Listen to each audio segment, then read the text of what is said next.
Most people assume wealth building is linear. You put in $1, you get $1 plus a little interest, and you repeat that cycle until you retire. It sounds logical, it sounds safe, and it is also completely, fundamentally wrong. If you look at the math of compounding over a 15-year cycle, you realize that money doesn't walk. It runs, then it leaps, and then it flies. But it only does this if you understand a specific, weirdly consistent rhythm called the 8-4-3 rule. This rule is the difference between the person who retires a multimillionaire and the person who quits in year 7 because they think the system is broken. Here is the short version that should change how you look at every dollar in your bank account. It takes 8 years of grueling, boring discipline to reach a certain milestone of growth. Then, it takes only 4 years to replicate that entire 8-year struggle. And finally, it takes just 3 years to do it all over again. Same contribution, same market, but completely different results. If you do not understand this timeline, you are almost guaranteed to quit right before the magic happens.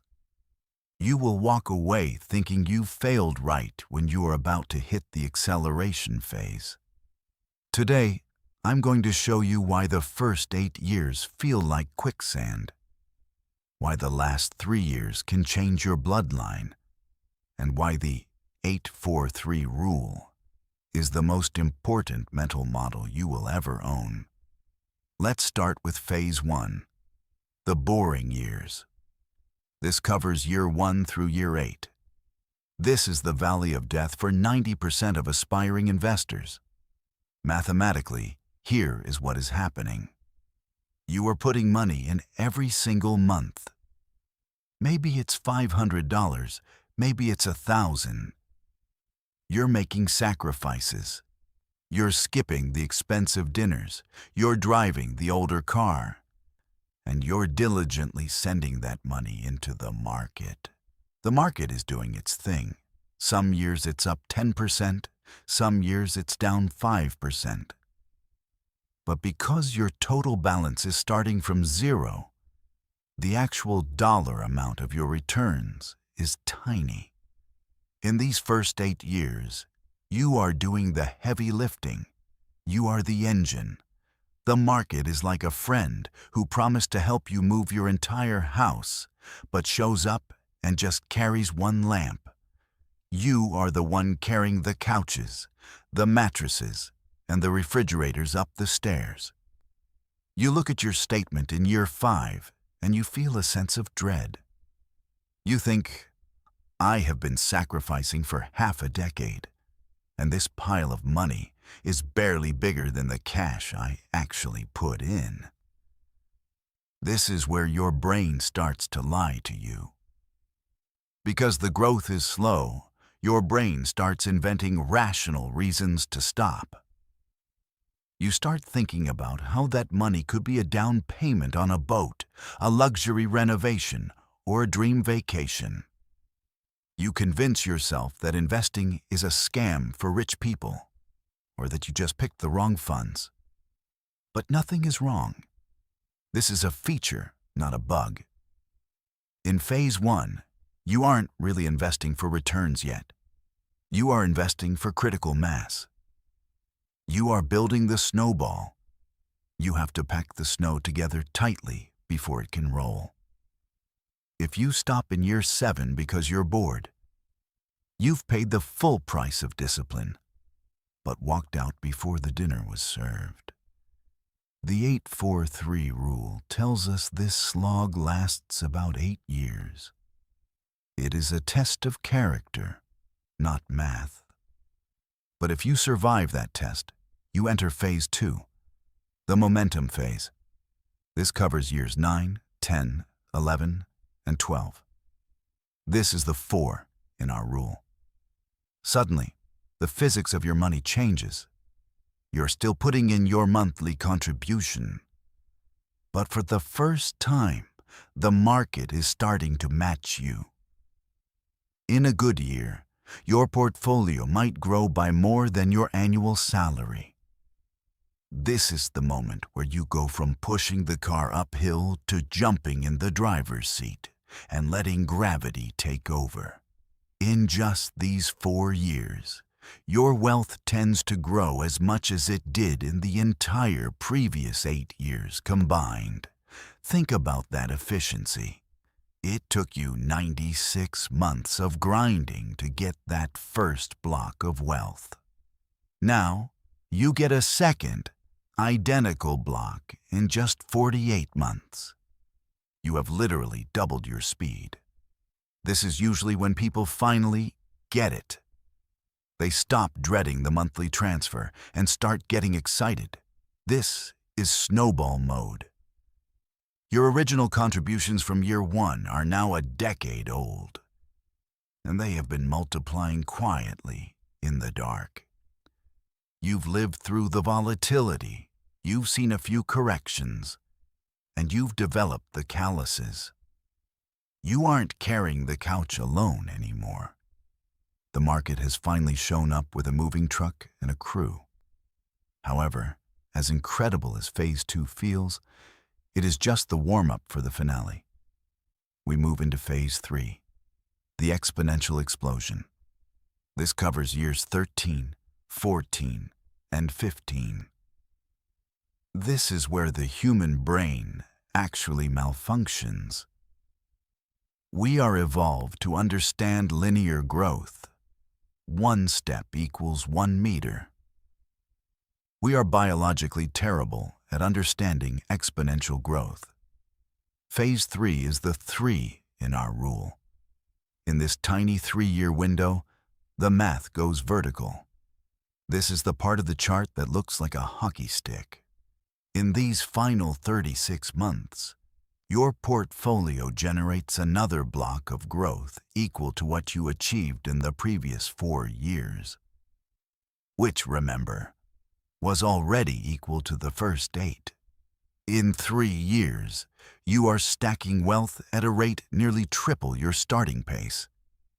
At this point, your monthly contribution barely matters. You should keep doing it because discipline is a lifestyle. But the heavy lifting is now 100% automated. The interest is earning interest on the interest. You might have days where the market moves up by 1%, and that single daily swing represents more money than you earned in a month at your 9-to-5 job. It feels surreal.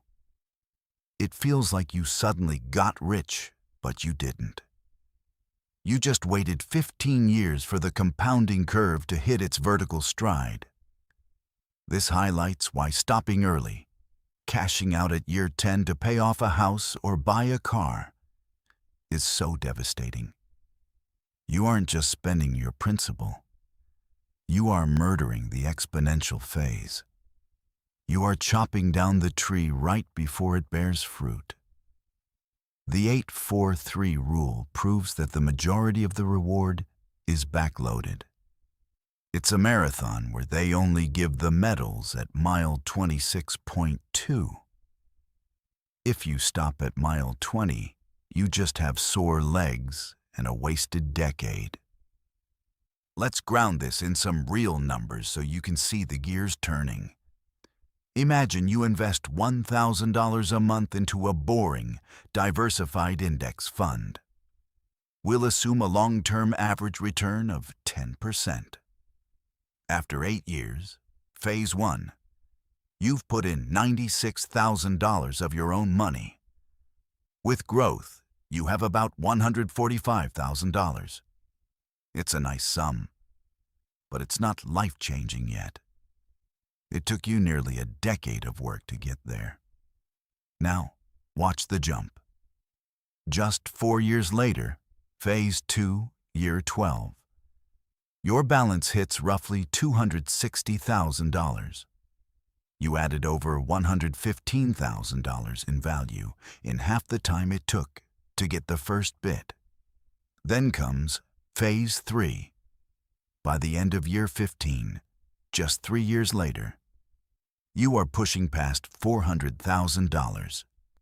In those final 36 months, your wealth surged by $140,000. You didn't work harder in year 15. Your money did. You didn't find a secret stock. You just didn't interrupt the machine. So, how does this knowledge change your life starting today? First, it kills the desire for quick wins. When you understand the 8-4-3 rule, you realize that trying to double your money in 6 months isn't investing. It's gambling. Real wealth is a 15-year project, minimum. This realization forces you to zoom out. Instead of asking, "What stock is hot this week?" you start asking, "What process can I sustain for 15 years without breaking?" It makes you respect the boring, repeatable systems, automated transfers, dividend reinvestment, and low-cost index funds. You stop looking for a lottery ticket and start looking for a shovel, because you know the gold is buried deep, not on the surface. Second, it makes starting now a non-negotiable emergency. If the magic happens in year 15, every year you wait pushes that payday further into the future. If you start at 20, you hit your first exponential phase at 35. You have time for a second or even a third cycle in your life. But if you wait until you're 40 to start, you don't hit that vertical climb until you're 55. You are running out of runway. The cost of delay isn't just the money you didn't save. It is the time you stole from your future compounding curve. You can always earn more money to put in later, but you cannot manufacture more time. Time is the one asset you cannot dollar cost average. Another mental shift. Volatility becomes your ally. When you are in the first 8 years, a market crash is actually the best thing that can happen to you. I know that sounds crazy, but think about it. You are in the accumulation phase. You are a net buyer of stocks. If the market drops 20% in year 4, you are buying units at a massive discount. You are loading the spring. When the market recovers, and historically it always has, you have more units compounding for you in the later phases. If you understand the 15-year timeline, a crash in year 4 is just a blue light special at the store. You don't panic. You go shopping. However, there is a silent killer you must guard against. Fees. To make the 8-4-3 rule work, you need clean compounding. If you are paying a 2% management fee to a broker who is underperforming the market, you are dragging a heavy anchor behind your speedboat. 2% sounds small, but over 15 years, it eats a massive chunk of that vertical growth in phase 3. It flattens your curve. This rule nudges you naturally toward low-cost index funds. You want to capture the market return, not pay for someone else's yacht. Keep your costs low, keep your allocation broad, and let the math work without friction. To actually implement this, you need a 4-step plan. Step 1. Pick your 15-year goal. What is this money for? Retirement? Freedom? A legacy? Give it a name so you have an emotional anchor when things get tough. Step 2. Automate the contribution. The 8-4-3 rule relies on consistency, not willpower. Willpower fails when you see a shiny new gadget or when the news says the world is ending. Automation doesn't care about the news, it just buys. Treat that investment like a tax you pay to your future self. Step 3. Pick the right vehicle. For most, a global equity index fund is the answer. Don't overcomplicate it with 30 different niche sectors. Step 4 is the hardest, the commitment. You must promise yourself you won't interrupt the machine. You won't raid the fund for a wedding. You won't stop because a recession is coming. You are the guardian of the timeline. The 8-4-3 rule isn't a guarantee of specific returns. The market will always be wild in the short term. But as a way to visualize wealth, it is unbeatable. It teaches you that the hard work is front-loaded and the rewards are back-loaded. It explains why the first decade feels like a grind and why the wealthy seem to make money effortlessly. Your only job is to survive the first 8 years so you can enjoy the last 3. Plant the tree, water it, and for the love of your financial future, do not dig it up every year to check the roots. If you can stay boring for 15 years, you win. It is the ultimate get-rich-slow scheme, and unlike the get-rich-quick versions, this one actually works. The question isn't whether the math works. The question is, do you have the character to wait for it? Your 15-year clock starts the moment you decide to stop looking for shortcuts and start trusting the curve. Let's get to work.